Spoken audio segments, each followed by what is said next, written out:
Math 1, Unit 3.3 Notes. All right, today we are talking about the slope-intercept form, and it's we've been using it for the last 3 weeks. You guys learned it last year and probably the year before that. So let's just write this up here, slope-intercept.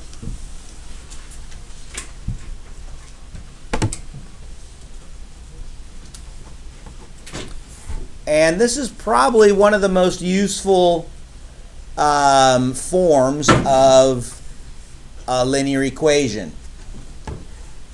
Whenever you want to graph a linear equation, probably want to put it in slope-intercept form. You don't have to, but it's the easiest way to do it. The reason we call it slope-intercept form is because when you write it, y equals m, which is the slope, x plus b, which is the y-intercept. All right? So when you write a linear equation, except for a few special circumstances, you'll always have y, you'll always have equal, and you'll always have the x. Okay? Those three things are always in your equation.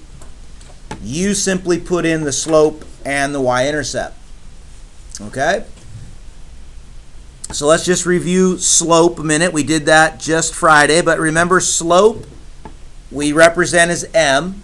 So I'm going to put slope, also known as rate of change, right?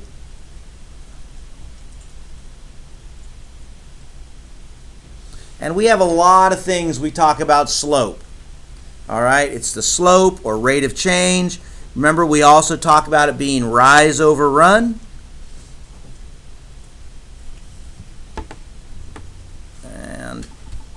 And then we have the slope formula, which is y2 minus y1 over x2 minus x1.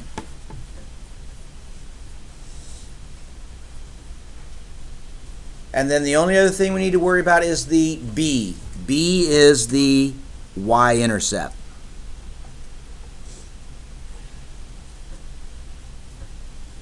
And what that means is where the line crosses the y-axis. Okay? Any questions on that? Hopefully that's a review.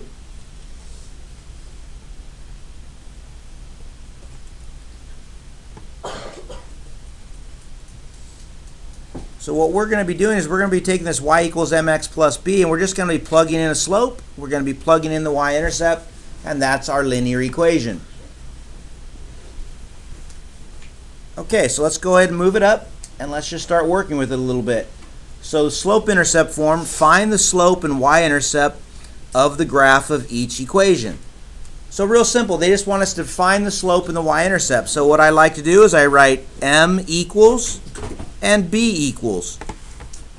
And just like when we were doing arithmetic sequences last unit, we want to find these two things quite a bit. This unit and next unit we'll spend a lot of time finding the slope and the y-intercept. So this is what I always do. Hopefully you follow when it's in slope-intercept form, the slope is always right in front of the x between the equal sign and the x when it's in slope-intercept form. So we know our slope is -2. All right, so when you have a slope that is -2, remember it can be written as -2 over 1, which means rise -2, or in other words, go down 2 and to the right 1.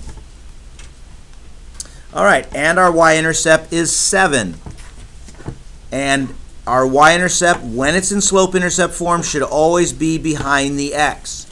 And you're going to see me do that a lot this unit. When it's in slope-intercept form, I'll put a box around the slope, and I always include the sign, and I put a circle around the y-intercept. Just a habit I've gotten into. I think it's a great habit to get into. Notice the y, the equal sign, and the x are still there. Okay. So our slope is -2, our y-intercept is 7. I'm going to leave that one for you guys to do. You could probably do it right now if you wanted. All right.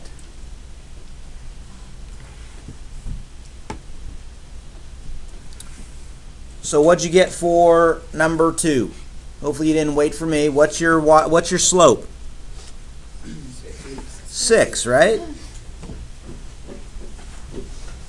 And what's your y-intercept? 11. Who put a box around the slope and a circle around the y-intercept? Attaboy. Good job. All right, so that's one thing. If we take a linear equation in slope-intercept form, it's really easy to find the slope and the y-intercept, which means it's really easy to graph, which we'll get to in a minute. If we want to write a linear equation in slope-intercept form, we need two things, the slope and the y-intercept. So write an equation of a line that with the given slope and y-intercept. So real simple. We know we have y equals mx plus b. We know that's our slope-intercept form. And we're going to plug in our slope, which is y equals -5. That's our slope.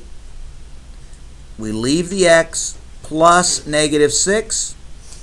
So you can write it like that. Or you can simplify it, y equals -5x minus 6. Whichever one of these you prefer is fine. You need somebody? Okay, why don't you guys do number 4?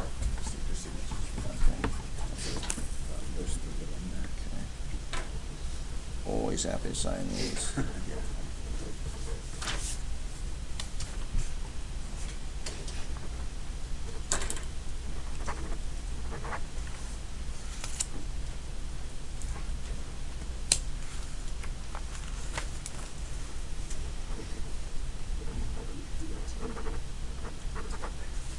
All right.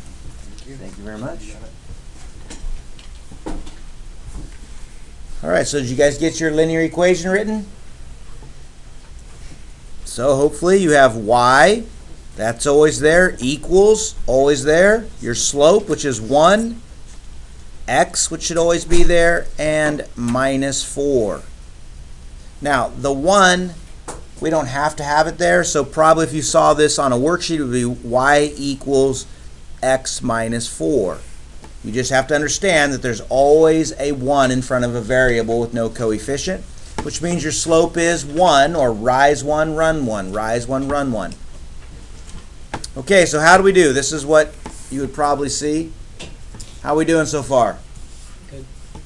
All right, let's go on to write an equation in slope-intercept form of each line. So here, now they're not giving us the slope and the y-intercept. We actually have to find it in the graph. So probably the easiest thing to do is to find the y-intercept first. So here's your y-axis. So where does this line cross the y-axis? Right here. Okay, I would like to get you in the habit of writing this as an ordered pair. So your y-intercept is always going to have an x value of 0 because it's on the y-axis. Your x value is going to be 0 and your y value is 1.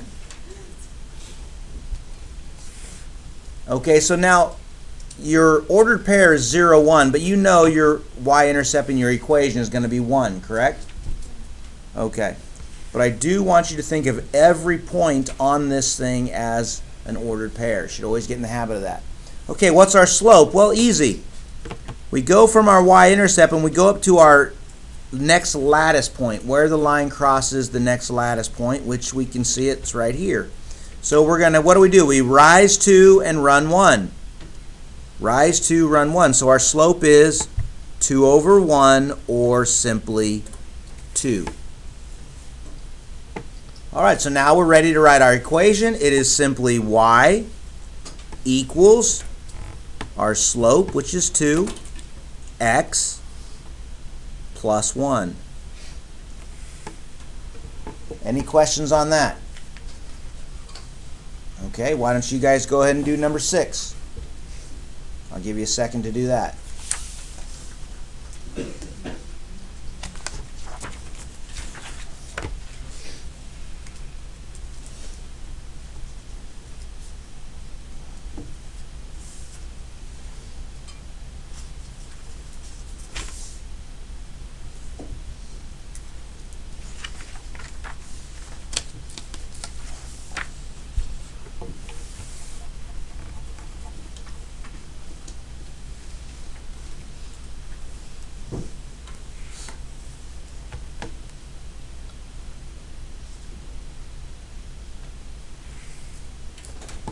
Okay, so I look for my y-intercept. So I go down the y-axis. I go, okay, my line intersected the y-axis right there at 0, -2.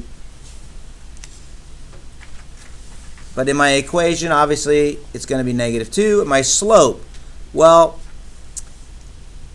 there's my next lattice point. Or I could start over here if I wanted. But I always like to work from left to right.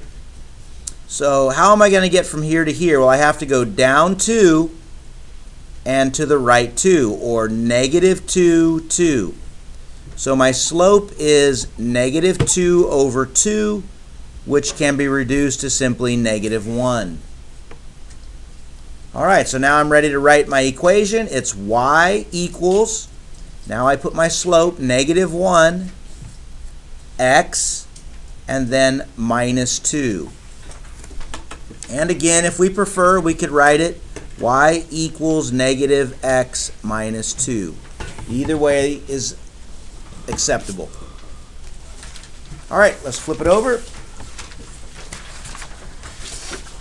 All right. So again, we're writing linear equations in slope-intercept form. And we need two things. This is probably the trickiest part of this unit right here. Okay, we need two things to write a linear equation slope-intercept form. What are they? Slope and y-intercept.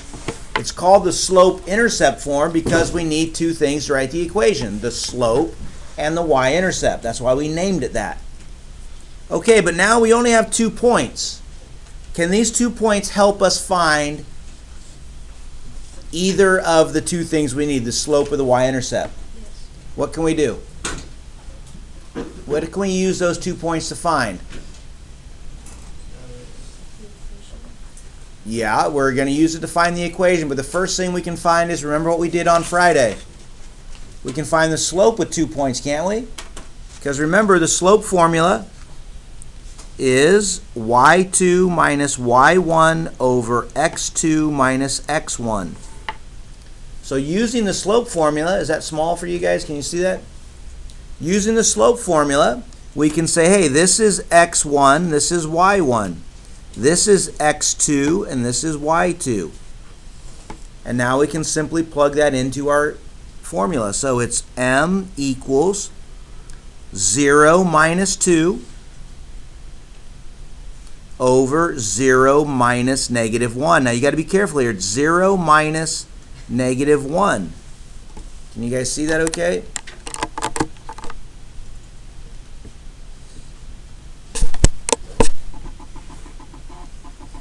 And so what we end up with is the slope equals 0 minus 2 is simply -2. And 0, remember, we don't subtract, we add the opposite. And we get -2 over 1, which means the slope is just -2. So we'll put that there. Now we need the y-intercept, and this is the tricky part. Okay? So we're going to take our formula, or our formula for our equation, y equals mx plus b. Now we need to find b, right? Guys, hope you're paying attention right here on this one. This is an important little section. So we need to find the y-intercept, correct? Lucky for us, we now have the slope, and we have a couple of x and y's to choose from, right? I'm going to pick this one right here because it looks like the easiest. So I'm going to simply plug in 0 for y.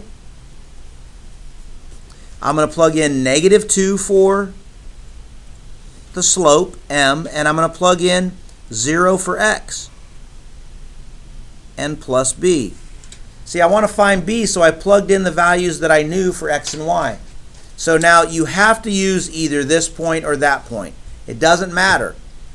So 0, obviously, -2 times 0. So what does that mean? 0 equals 0 plus b. Do we even need this?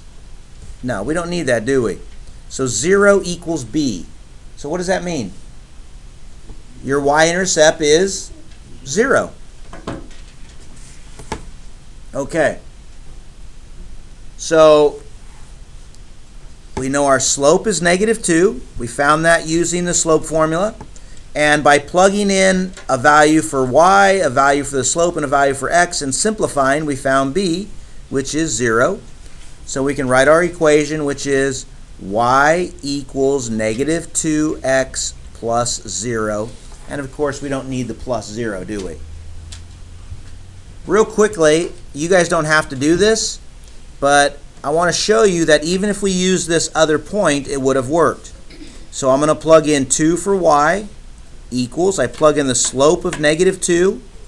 I'm going to plug in negative 1 for x, and again, we're looking for b. So now what we have is 2 equals negative 2 times negative 1 is positive 2 plus b. Then I subtract 2 from both sides. That cancels. 2 minus 2 is 0. 2 minus 2 is 0. And we end up with 0 equals b. So it doesn't matter which point you pick, this one or this one. Either way, you're going to get the right y-intercept. So now that we had the slope, we found the y-intercept, then we just take this and we plug it into y equals mx plus b. Plug that into y equals mx plus b, and we're done. What do you think? All right, let's do one more of these together, and I'm going to leave 8 and 10 for you to do. So again, we want to write the equation of a line, so we have to find slope and y-intercept. So I'm going to use the slope formula, m equals y2 minus y1 over x2 minus x1. And if you are someone who struggles with math and you know who you are, I would like you to write this out every time, and then over your ordered pairs go x1, y1, x2, y2, and then plug it in. All right, I'm going to plug it in right here. I'm going to go 8 minus 10 over 16 minus 12. Make sure your y's are on top. That's the big mistake everybody makes. They put x's on top, and that's wrong, wrong, wrong. Okay, we don't subtract. We add the opposite. So 8 plus negative 10. Take the sign of the larger number and subtract. 10 minus 8 is 2. 16 minus 12 is 4. And we end up with negative 1/2. So your slope is negative 1/2. All right, now it's going to get a little tricky. We have to find the y-intercept. So we take y equals mx plus b, and we plug in. It doesn't matter which one you pick. I think I'm going to pick these. They look easier to me. So for y, I'm going to plug in 10 equals the slope of negative 1/2 and the x value of 12 plus b. I'm writing small because I'm trying not to take up too much room. All right, so what we have here, I'm going to scoot this over a little bit. 10 doesn't change, equal sign. Okay, negative times a positive is a negative. 1/2 times 12 is 6 plus b. Now I add 6 to both sides, and I get b equals 16. That cancels out. 10 plus 6 is 16. My y-intercept is 16. On this one, they don't ask you to write the equation, but we could. It's simple. It's y equals negative 1/2 x plus 16. All right, I'm going to leave 8 and 10 for you to do. I'm going to leave this guy for you to do. Number, is it not a number? It's not numbered. I don't know what the deal is on that, so I'll leave this guy for you to do, and then we'll do it together a little bit later on. Let's go down and do one of these. All right. So, graph each equation using the slope and the y-intercept. So, this is where the slope-intercept form is probably the easiest way to graph an equation. So, we have to look at this first. We have to pick out our slope and our y-intercept. So, what's our slope of this equation? 1, that's right. Anytime there's nothing in front of a variable, you know it's 1, which we could write as 1 over 1, right, if we wanted to? And what's our y-intercept? Negative 1. Okay. Here's where slope-intercept form is so helpful. It's very easy to graph. You identify your slope, you identify your y-intercept, okay? which remember, we could write it as 0, -1, right? So now we plot our y-intercept. So we go to 0, -1, which is right there. Plot your y-intercept, 0, -1, and then from your y-intercept, I always like to put my pencil there. I look at my slope, and I go, okay, it's rise 1, run 1. So I rise 1, run 1, and there's my next point. Rise 1, run 1. And I'll put a couple on there just to make sure. And then I grab a straight edge. And when you guys are graphing, I think I've mentioned this in other units, get your points lined up and make your graph all the way across whatever graph we give you. Put some arrows there, and you're done. Okay? All right. So you're going to get some practice working with slope is what we did on Friday, and we're going to be writing some equations. I'd like you guys to finish this worksheet up before you leave. You got about 15 minutes, should have no problem. About 4 questions. Ready, break.